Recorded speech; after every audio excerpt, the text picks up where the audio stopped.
Okay, I'll just give a quick introduction. So, Borja, you guys may not know, and Mike may not know the long history of florid introductions in the Compass seminar series set by our fearless leader, Roland, but I'm going to give a very abbreviated version.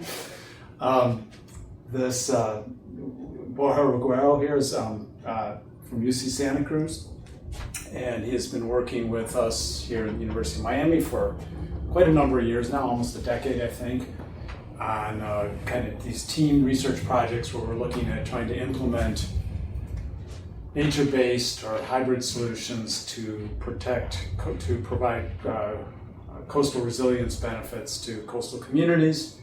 And I think he's going to present a lot of what we've learned over that period, some in collaboration with us and with broader projects that are involved in. That collaboration continues, and we think that this is something that is worth bringing to the larger community here at the University of Miami and elsewhere to kind of explain what we've learned from these things and where this is going. So, Borja? Thanks, Brian. Yeah, so my name is Borja, and I want to thank the opportunity to be here. We have a growing partnership and collaboration with the University of Miami, and I couldn't believe we have never presented some of our common and joint research. So we had a couple of meetings this week, and I thought it was a perfect opportunity to start politicizing and sharing some of the research, very strong research that we are starting to put together, and also indicate where we're going.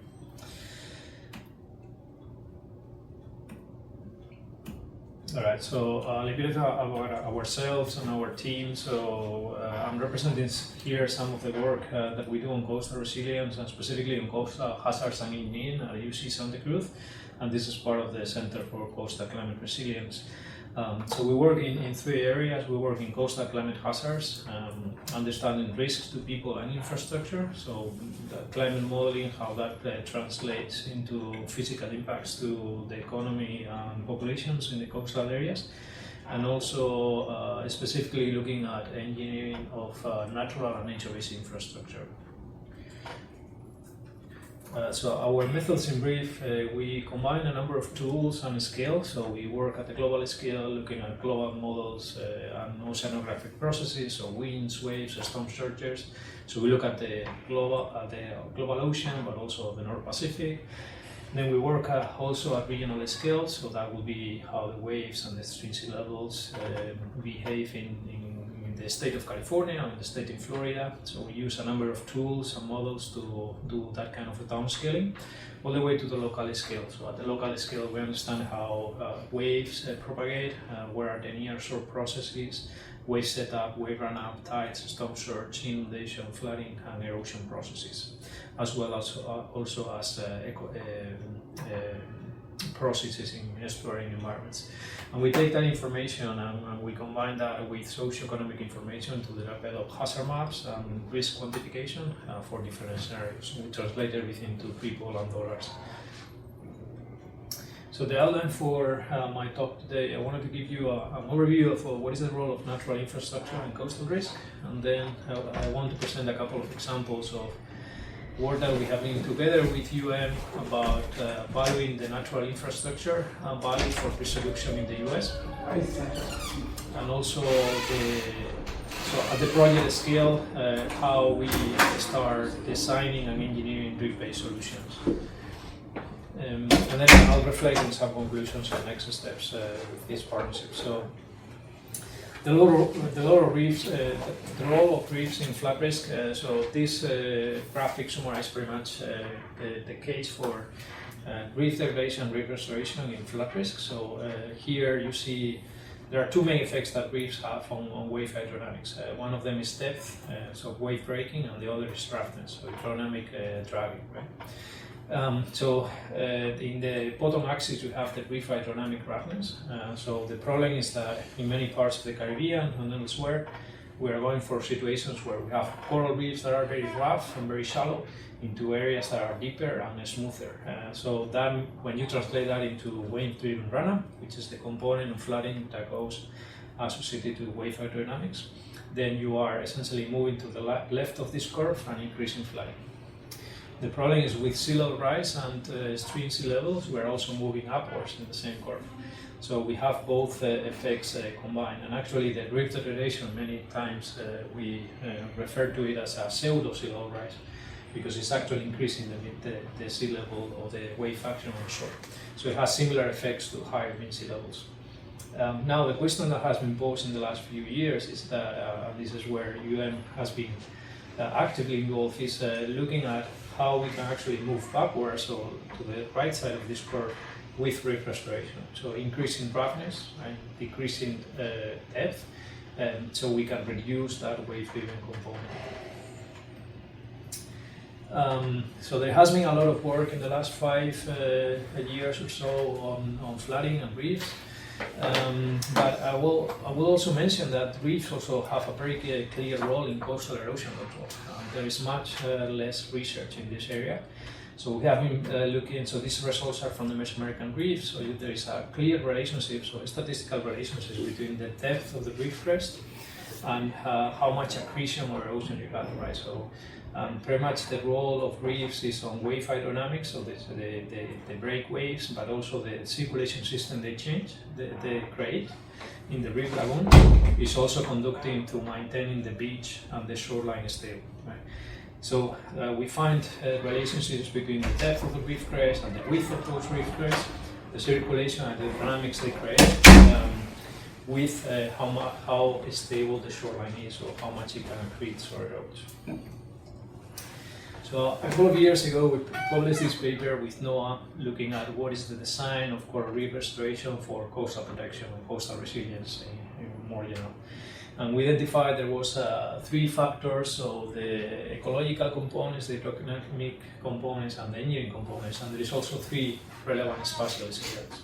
So there is the regional scale, so thinking about tens to hundreds of kilometers, where we can restore corals. The reef escape scale, which happens in the scale of 10 meters to 10 kilometers.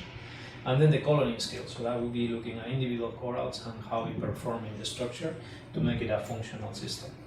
So in terms of engineering, it has been proposed theoretically that some of this green infrastructure can deliver more benefits over the long run, and in contrast, part of the great infrastructure, the performance will be lower, and it will also increase the risk of failure, right? Because it requires maintenance, and the design conditions are essentially decreasing over time.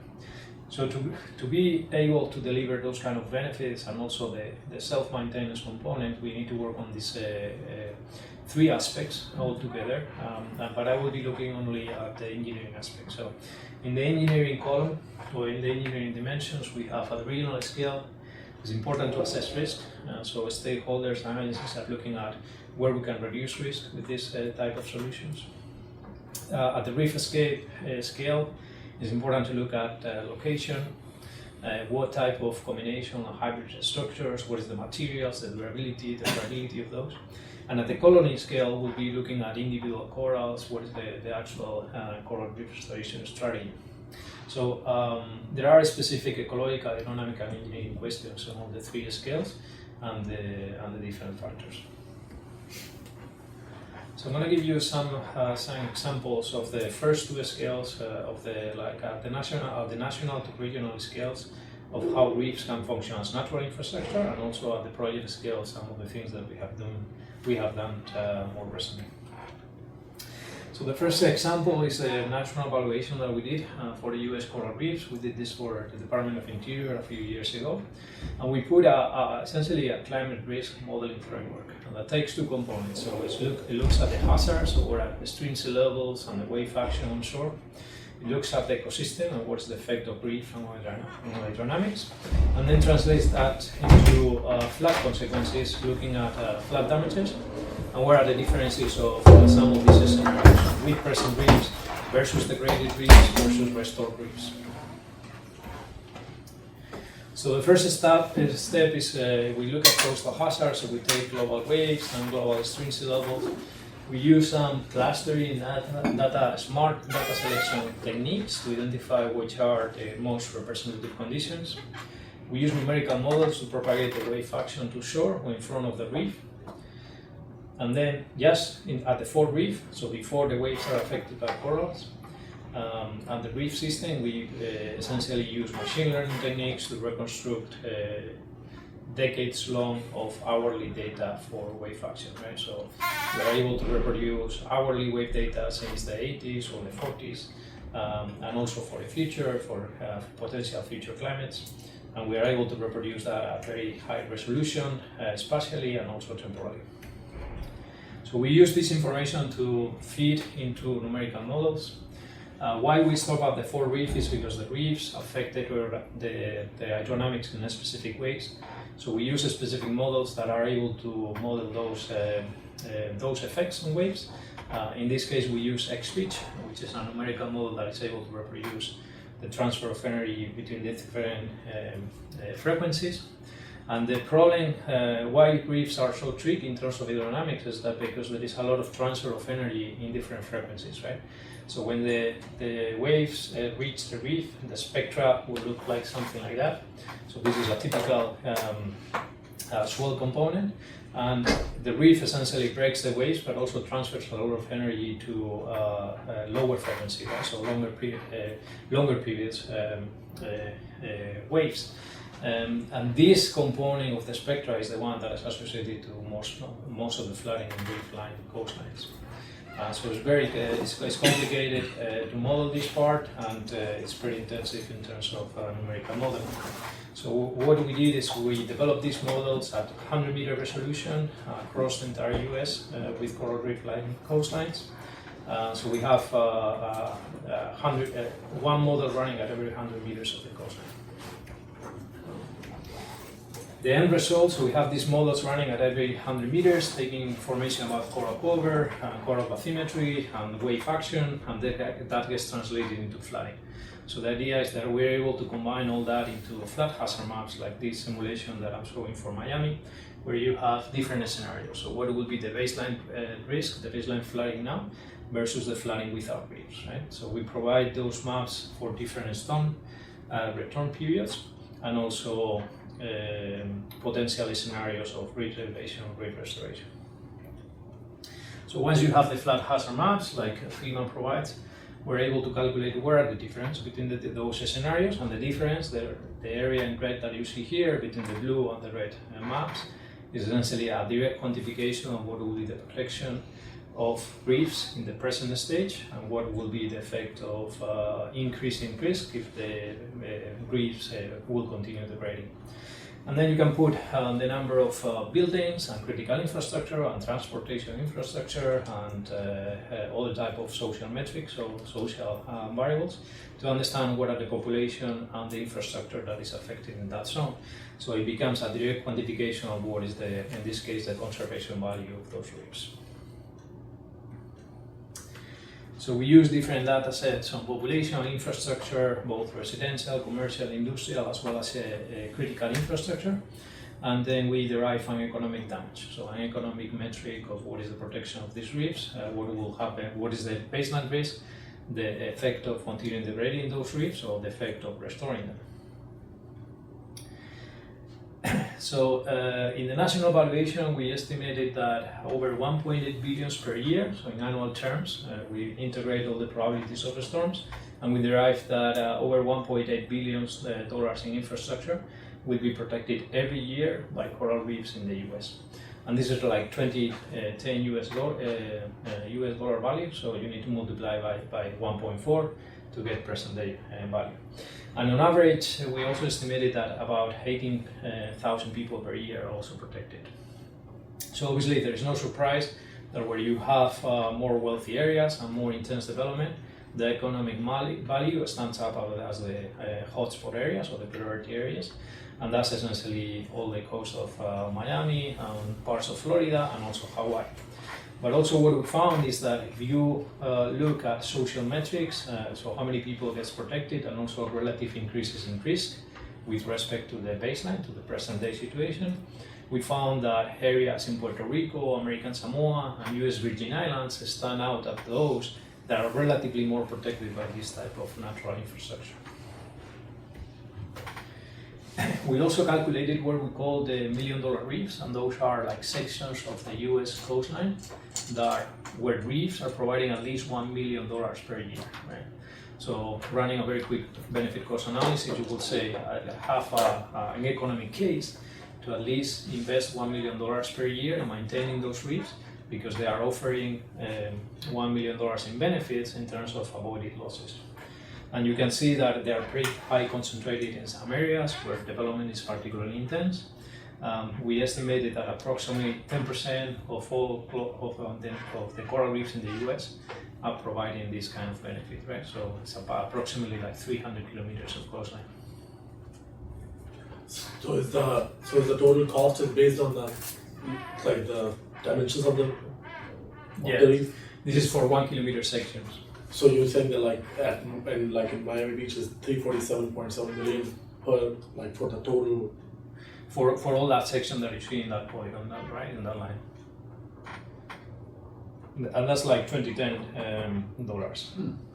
But the bottom line is we are able to pinpoint those areas that are particularly, in terms of flat rates reduction, those are more valuable and put a direct economic value into it.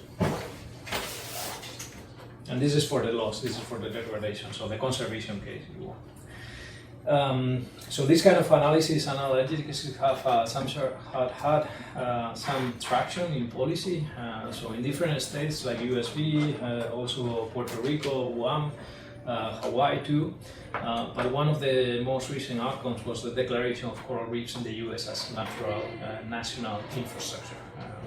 So essentially, these kind of analytics recognize that coral reefs are, natural breakwaters that are reducing risk to people and infrastructure. And it also led to FEMA to start considering part of these nature-based systems as a potential flood hazard mitigation measure or an engineering solution that will be qualifying to hazard mitigation money. We also use similar analysis in Hawaii and Mexico to actually derive with TNC and other partners a couple of pilots for insurance policies to protect these reefs as a flood mitigation measure. So there was one pilot in Mexico in 2018 that was triggered by Hurricane Delta the following year, and also in Hawaii there is another of these pilots, and even a study that assessed the feasibility for Florida as well. So some of the most recent work has been using this, so I showed you the conservation values, and we have been working intensively to assess what could be restoration scenarios and will be the cost effectiveness of them. So in a recent paper we just published the cost effectiveness, so this is the total value, so present value of reef restoration for flood reduction. So this will be proactive projects, so this is not like continue degrading reefs. This will be like if we build artificial reefs or other type of reef restoration projects, what will be the benefit for flood reduction. And obviously, if you take some estimates of the cost of doing these reef restoration projects, you can derive some benefit cost ratios. And there is a lot of uncertainty in some of these factors, what it goes into them, both in the benefit as well as the cost. And there is some work that we have been doing in other projects here with Miami that will provide a lot of clarity in the cost as well. But you could argue about the actual magnitude of these benefit cost ratios, but what is very clear is by a factor of 1, it could be cost effective with a benefit cost ratio of 1 in many of the areas of Florida in this case, and you will still be meeting benefit cost ratios of above 1. That will qualify for hazard mitigation money or other types of investments, right? So we see that in many areas, anything that is blue in this graphic makes like a benefit cost ratio of 2 or more, right? So if we increase the cost ratio, the cost factor, for example, the benefit cost ratio will decrease, but still there are areas where the BCR is still over 10. So it could be uncertain in those factors, but it will be still probably very cost effective in many areas. In another recent paper that is in review, we have been looking at what is the effect of different restoration technologies. So looking at structural restoration versus more coral gardening or ecological restoration techniques. We found that there are differences in performance, obviously. The structural restoration provides higher benefits, right, overall. But what we're finding is a couple of things. So when you put those metrics, that performance or the benefit, in a benefit cost analysis, the ecological restoration is actually cheaper. So in terms of benefit cost ratios, you are about more or less at the same level, right? So still some of these coral gardening techniques will still be cost effective on a VCR metric. The second thing that we find is that when you identify the conservation value, so this national assessment we did, is very highly correlated with the areas that could get the highest benefit of restoring them. So the areas that would be at most risk by losing coral reefs are also very much aligned and correlated with areas that would be benefited most from coral reef restoration in general. So that's an important outcome that was not totally direct. But there are other areas that doesn't fit that performance. So there will be other areas that should be looking at coral restoration as a flood risk mitigation measure, and maybe the conservation value is not that high in those. And still, so we have shown some of these results at a large scale and aggregated by 2 kilometers and 1 kilometer sections and counties and states. But the data and the results are actually quite granular. So we provide a 10 by 10 meter resolution flat maps. And here I'm just aggregating, for example, the benefits of restoration across the Miami area. So you can see in blue is the baseline risk, so how much flood risk there is. And in blues, you have the reduction in risk from reef restoration, right? So it allows you to start informing part of this prioritization of reef restoration areas nationally. So now the goal is to optimize where to locate this coral reef restoration to protect these people and property. Obviously, this is a national assessment, so it relies on certain limitations. So one of them is it uses global climate or national climate data, so based on on past climate, but it doesn't include anything about future potential changes in the climate in the coastal forcing.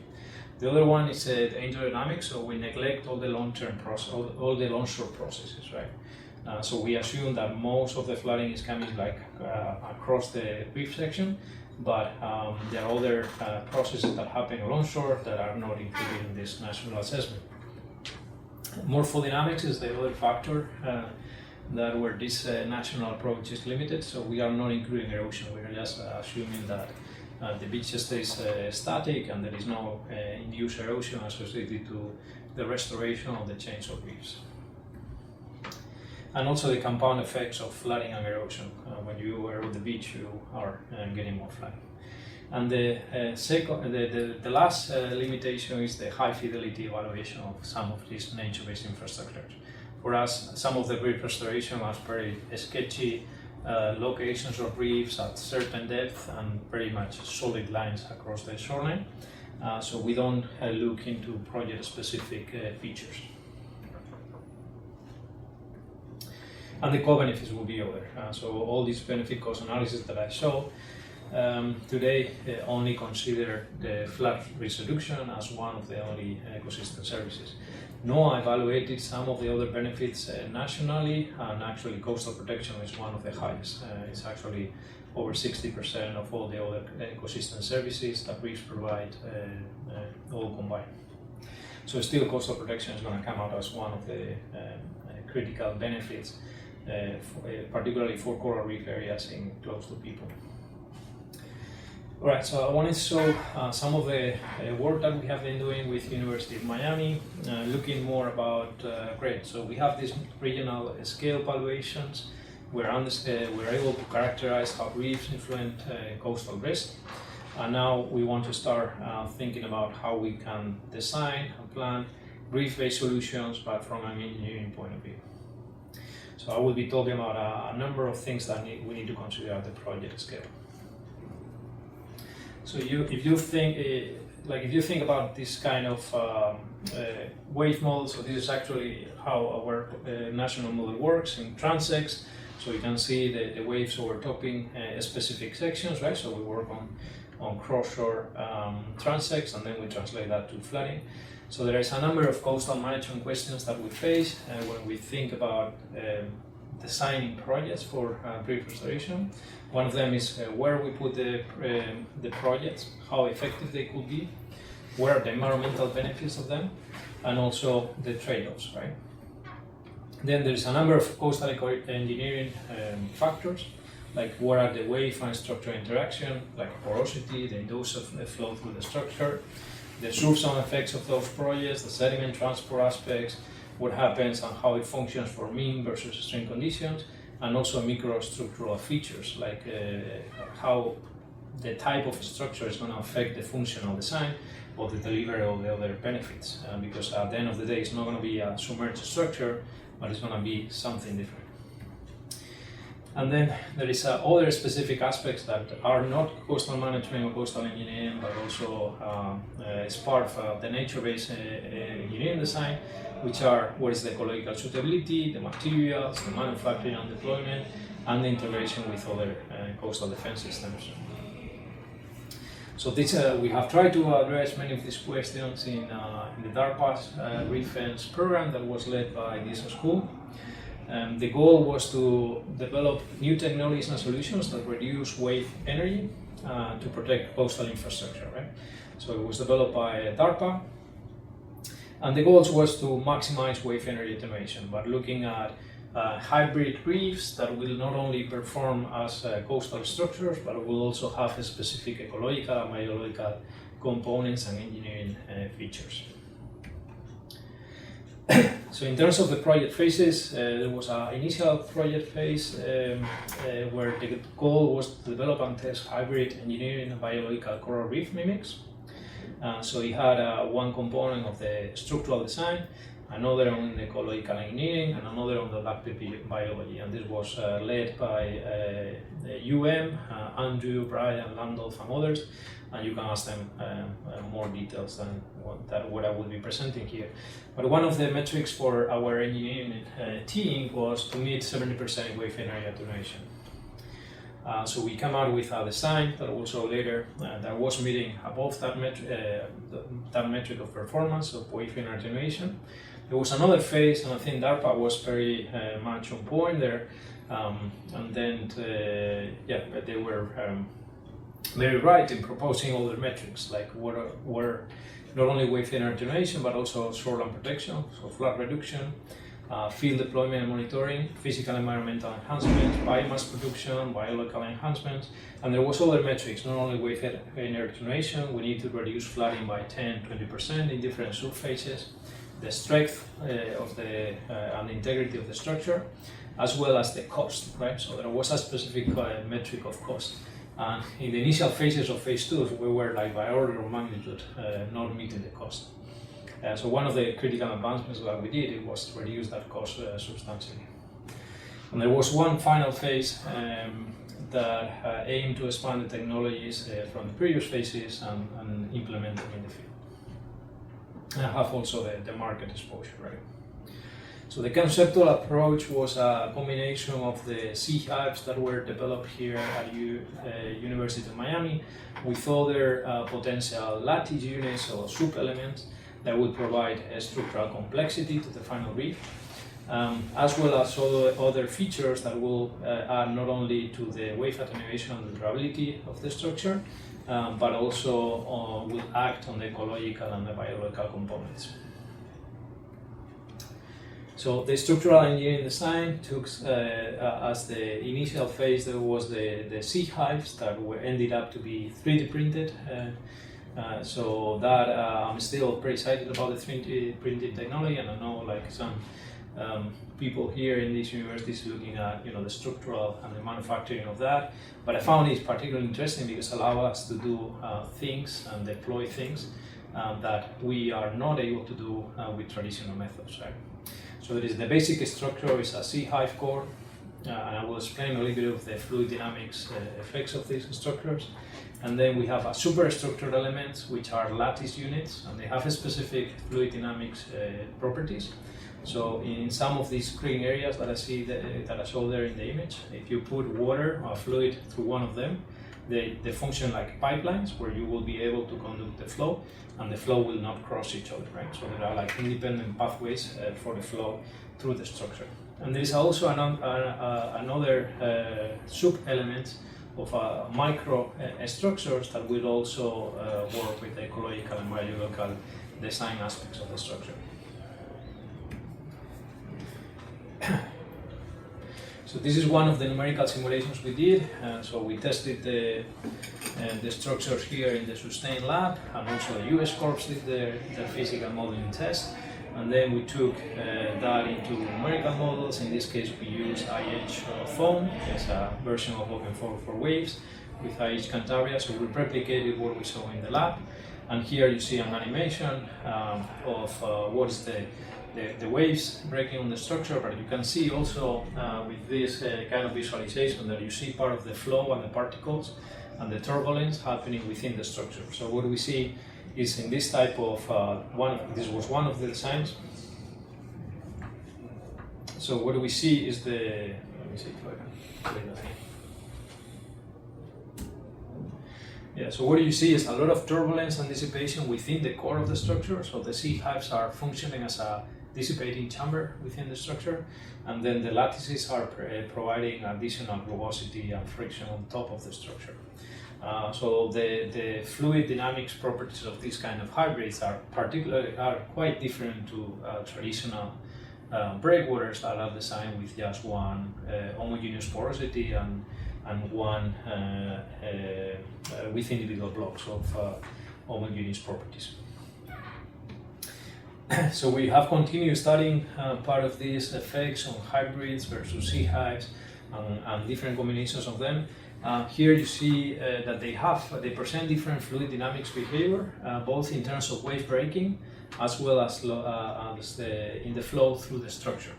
So what you see in the top is the sea hive, wave attenuation and also flow through the structure, and in the lower panels you see the hybrids. And what you may notice is in the left panel here, you can see more friction on top of the structure, so the sea hive is breaking the waves more.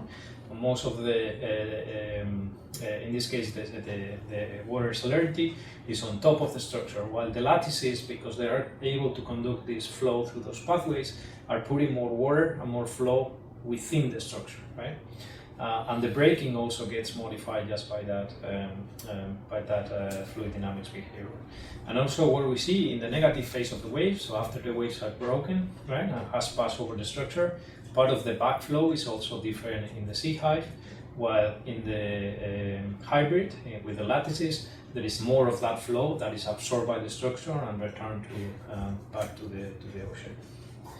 So it was interesting to us to see some of these different breaking mechanisms and also different flow through the structure just by combining some of these units. We are hypothesizing that this may have an effect on coral restoration, for example, and different organisms and how they will essentially grow and accrete on the structure. There is also some implications of how we're going to plan restoration in these units. And so these are two lines of sea hives and hybrid designs, and you can see that most of the turbulence happens in the upper part of the structure, right? You can see some of the turbulence within, and this is actually for the sea hives. This is actually for one of the hybrids, I think. And in the first structure, you have a lot of breaking and a lot of tension on the structure. In the second row, you have more adequate conditions for coral restoration, right? Because you have the shear strength, and the shear stress is much lower in the second row than in the first row, right? So there are aspects, so we're able to determine what are the shear stress on different parts of the structure in the first row and the second row. And you could be using this kind of information to inform where to plant corals, or where they will break, or what is the probability of breaking in different designs.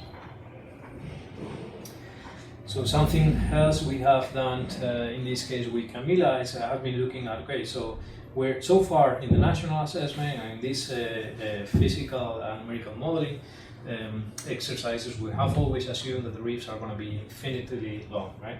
But this is not the reality of many of these reefs, and this is not the reality of how coral reefs function in nature. So we started to think about ways that we can break up the structure in units and put them in different layout forms in such a way that we can not only reduce the material, but also we can reduce the cost, right? So the question is how we can maintain the performance of the entire reef array without having like solid lines of structures. So we started to look into different ways that we can deploy and configure these artificial reefs. So we have run some sensitivity analysis or some testing to identify what is the effect of having two homogeneous rows versus what happens if we break the first row. So waves are coming from the left. What happens if you break the first row of the designs, like what happens if you break the second one, and also what happens if you have the two lines broken, and also what happens if you shift the axis of those alignments. So we are starting to find, as we were expecting, that there will be different hydrodynamic properties. Actually, we are able to maintain the performance up to a certain level with some of these range of values. When you, for example, separate them too much, you are starting to have like less attenuation, and the attenuation is more concentrated in some specific areas.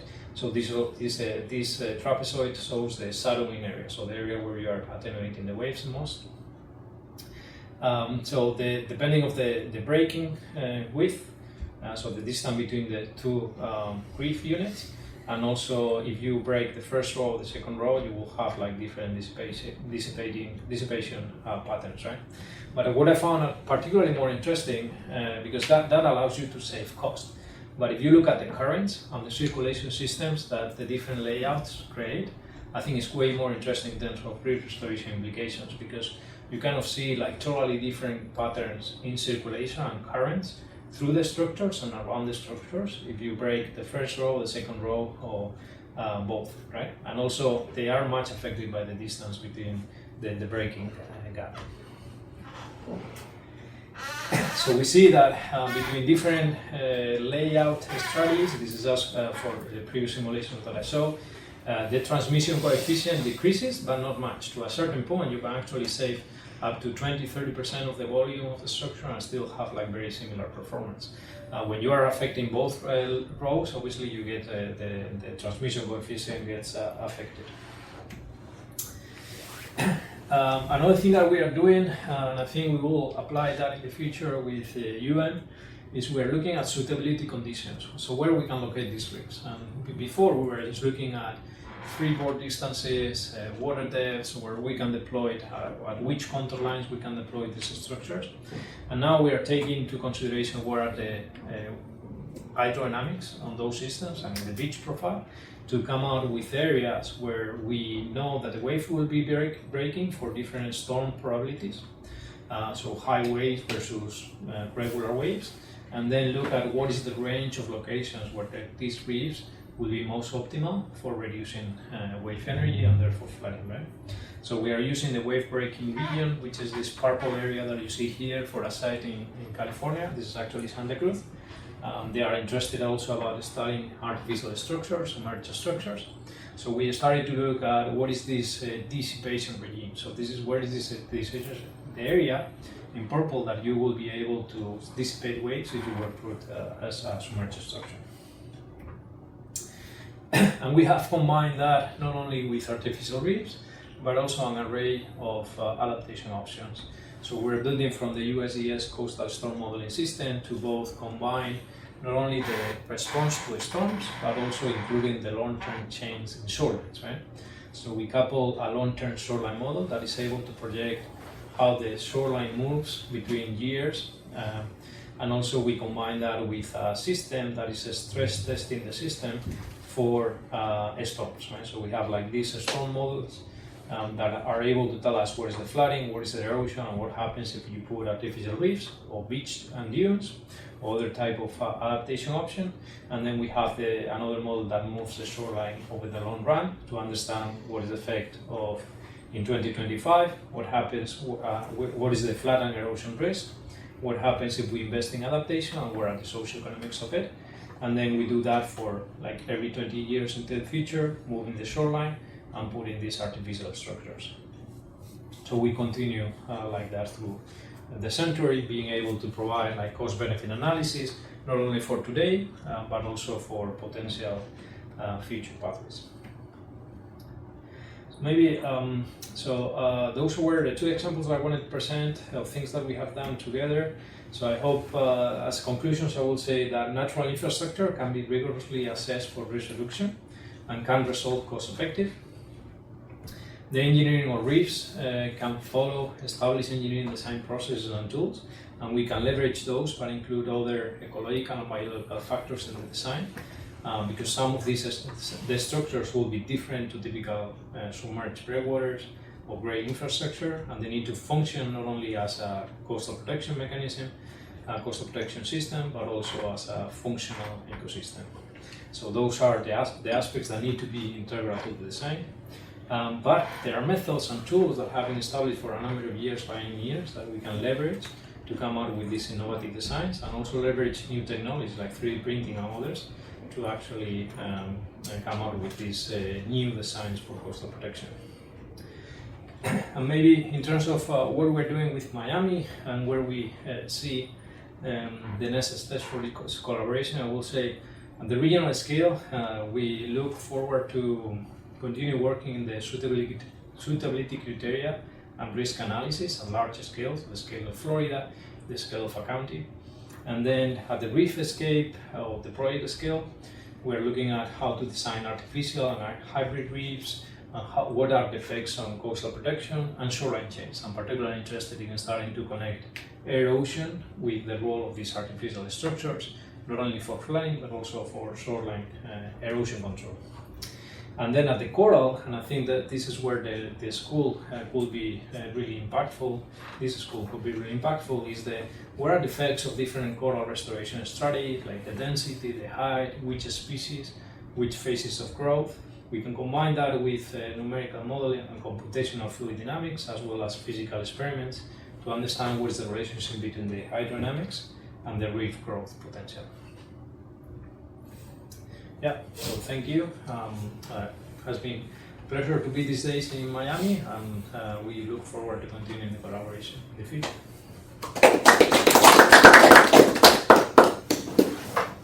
Does anybody have any questions for? I have a question. You were discussing in the conclusions there about erosion or changes to the coastline, and you'd previously mentioned about the changes in essentially the flow over the reef based on how you split up the structures. Have you had a chance to look at anything regarding that sediment flow within that system? No, not yet, but that's the next step. So we are understanding that it's not so far the effects that we see is on top of the structure. The dissipation is the core is still sea hives, so the sea hives are super effective in dissipating. Essentially they were designed in reef fence as a dissipating chamber.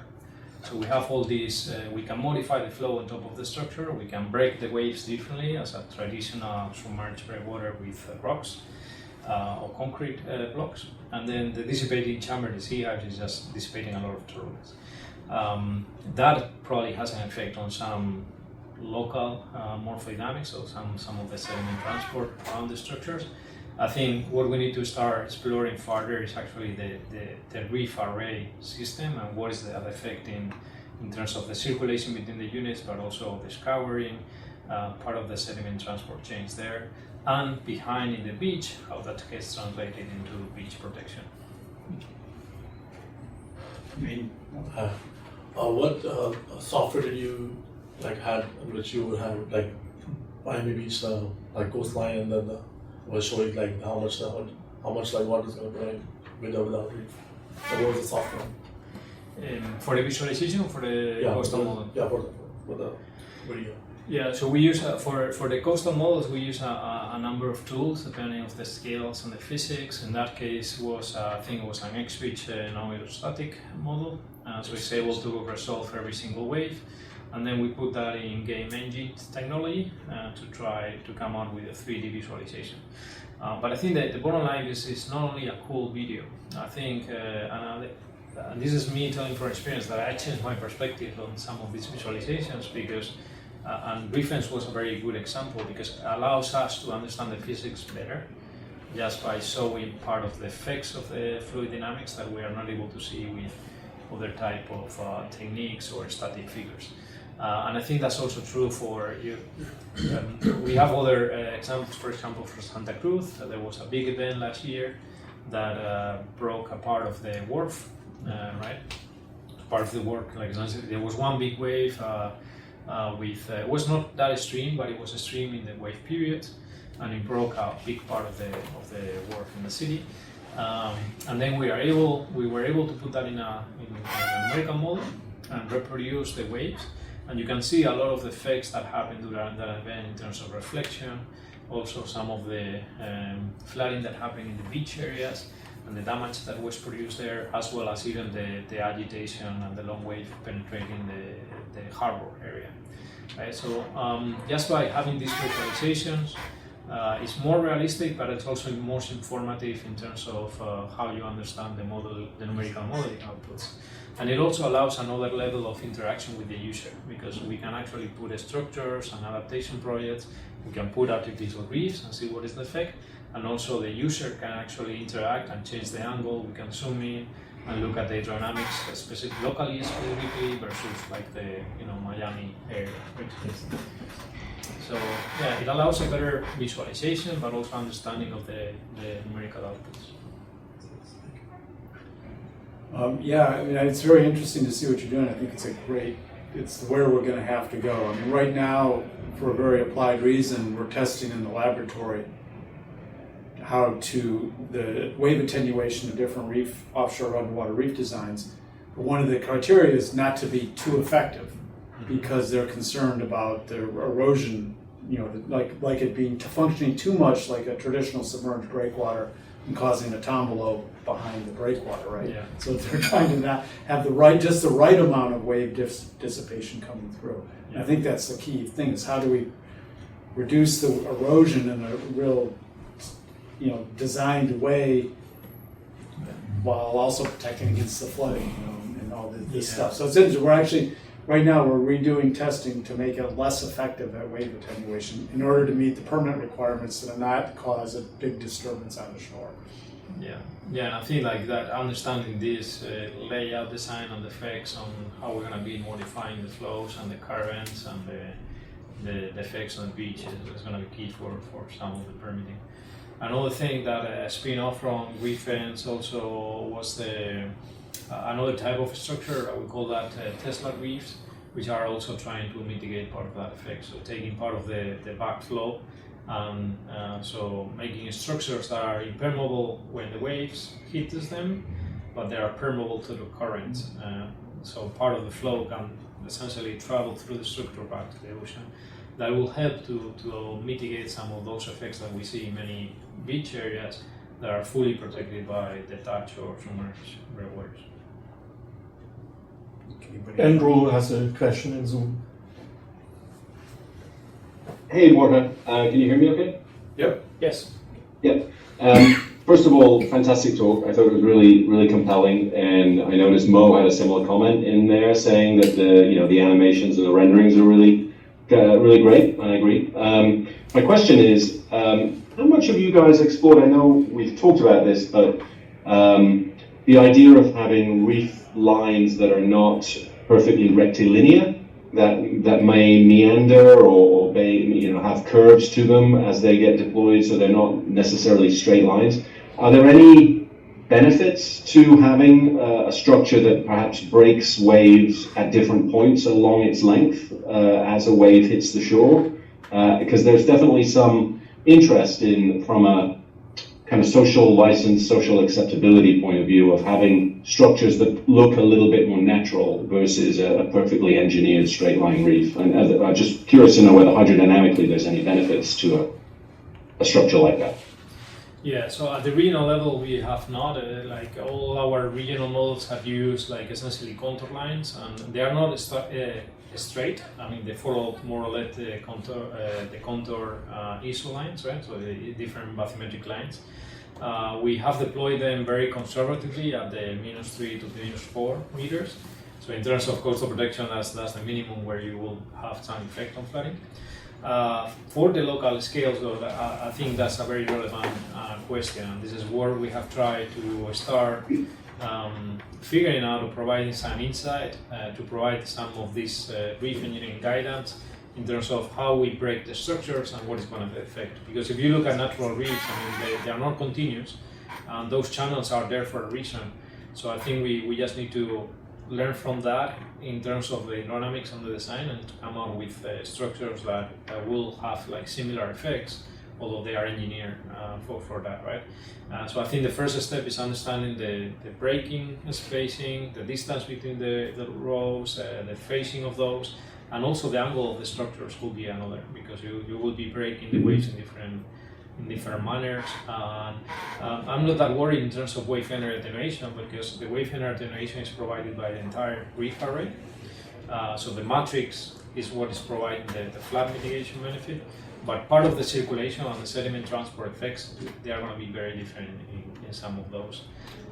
There is also like some other examples have been done for surfing reefs, for example.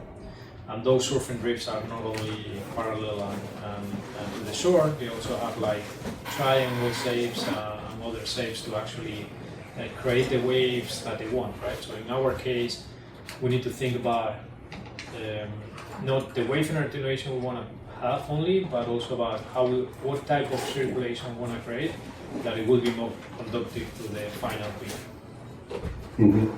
Yeah, I guess another way of framing that question is, you mentioned adding the gaps in the reef, Yeah. but if, as you add gaps, each reef section interrupted by gaps is offset by a few meters, you would create the same meandering line in the reef, even though each individual section may be linear. If it has at every offset, at every gap, a slight offset, you might end up generating the same thing. Correct. Yeah. Yeah. Particularly, the biggest effect that we find is up to rule of thumb is 20%. You can save in just material, just by breaking the structure. But the key is how we're going to place the individual reef units, because they will generate different circulation patterns, and that will have an effect on the function of the final reef system.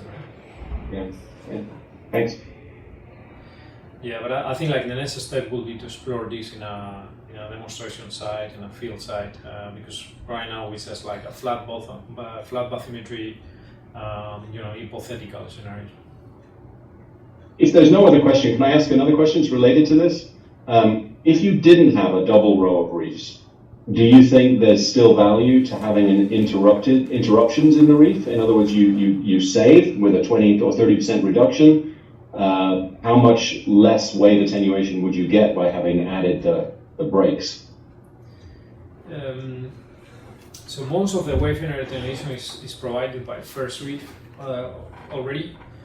So the second reef has, the waves reform and breaks again in the second reef. So particularly for us in reef fence and in Miami, with that kind of forcing of a bathymetric setting, we needed two rows to do that kind of, to get the final performance. And if I recall, we were in the 80-90%, so it was pretty highly performing, if you want, in terms of wave energy. The wave energy attenuation, if that's let's assume that that's the final metric for the design, or the only metric, it will not be affected by small gaps in the structure, because as the footprint of the wave is just larger, and so it's going to fill the structure in a larger scale. It's not going to fill that much those small gaps. What you will have is like some flow through those units, and probably some small circulations around the structure that are created by those gradients in the wave breaking. But overall, the wave energy attenuation will be relatively not much impacted if the scale of the units will be, if the scale of the spacing is smaller. That's definitely something interesting to consider. Adding gaps doesn't add the cost, doesn't change the wave attenuation, but reduces the cost. Yeah, and then the testing we are doing is we are maintaining two rows, because we think it has implications for the restoration behind. So we see like some of the wave action on the first structure, particularly when it's pretty shallow or close to the mean sea level, the shear stress is going to be substantial. So you could be expecting some of those corals to break with big waves.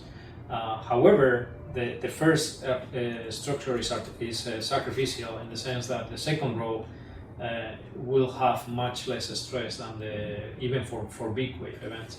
So you could say, I could be restoring much of the second row of those reef units that are protected by the first one, and you will have less fragility in those corals. Thanks everybody. I think one more. Thank you, Borja. He's got to run, I know, to the airport, so I don't think we should continue any further with questions.